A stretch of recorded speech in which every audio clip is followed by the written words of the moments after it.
ये बेअदबी जो है ना बहुत, वो शायाने शान, यानी आप उसके गुनाहगार हो रहे हैं। तो जिसको भी मौका मिले हजूर बुलाए आपको, तो इसका ध्यान रखें कि वहां ये काम ना करें, क्योंकि वहां तो आवाज बुलंद करना उसकी इजाजत नहीं है। लेकिन अगर आप जूतियां पटक रहे हैं, उससे आवाज पैदा कर रहे हैं, इससे बड़ी बेअदबी क्या हो सकती है।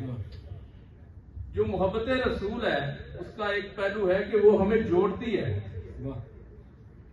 ये इतनी कॉमन चीज है हमारे अंदर और ईमान का हिस्सा है कि मुसलमान और नबी करीम सल्लल्लाहु अलैहि वसल्लम की मोहब्बत यही एक हमारा पैमाना है आपस में मिल बैठने का, और उसका मोहब्बत का हजूर नबी करीम सल्लल्लाहु अलैहि वसल्लम की पूरी जिंदगी, पूरी शख्सियत, तालीमात सब मोहब्बत पे मबनी है। तो आपस में जो मोहब्बत है और अदब है, ये जुड़ा हुआ है नबी करीम सल्लल्लाहु अलैहि वसल्लम की वाबस्तगी से।